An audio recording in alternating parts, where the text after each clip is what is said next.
বিসমিল্লাহির রহমানির রহিম। আমি মরহুমা বেগম খালেদা জিয়ার বড় সন্তান তারেক রহমান। আমি আজকে এখানে উপস্থিত সকল ভাইয়েরা এবং বোনেরা যারা উপস্থিত আছেন,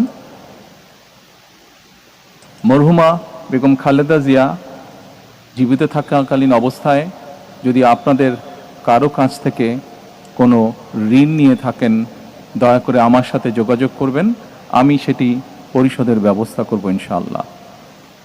একই সাথে উনি জীবিত থাকাকালীন অবস্থায় ওনার কোনো ব্যবহারে, ওনার কোনো কথায় যদি কেউ আঘাত পেয়ে থাকেন, তাহলে মরহুমার পক্ষ থেকে আমি আপনাদের কাছে ক্ষমা প্রার্থী।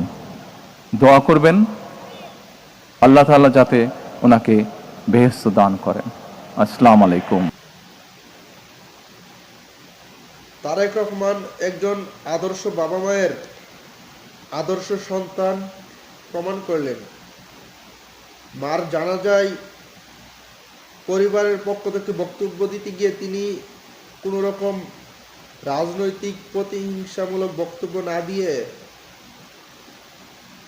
ধর্মীয় রীতিনীতি মেনে নীতি নৈতিকতার সাথে মার যদি কোনো ঋণ থাকে ঋণ পরিশোধের ওয়াদা করে এবং মার ভুল ত্রুটি ক্ষমা চেয়ে দেশবাসীর উদ্দেশ্যে বক্তব্য দেন।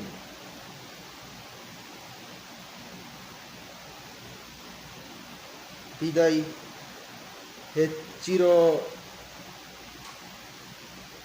আপসহীন মহিষী গণমানুষের নেত্রী। আপনার জানাজাই প্রমাণ করে, আপনার জানাজার গণসমুদ্র বা গণজোয়ার প্রমাণ করে আপনি এদেশের একটি দলের নেত্রী ছিলেন না। এদেশের দলমত নির্বিশেষে প্রত্যেকটা মানুষ হৃদয় থেকে আপনাকে ভালোবাসত।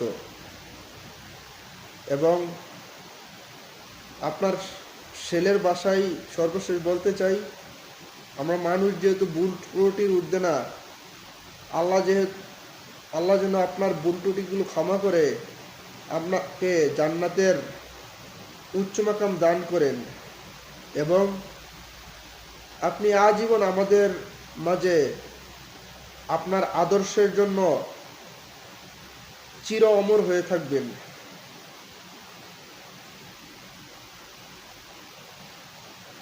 আল্লাহ আপনার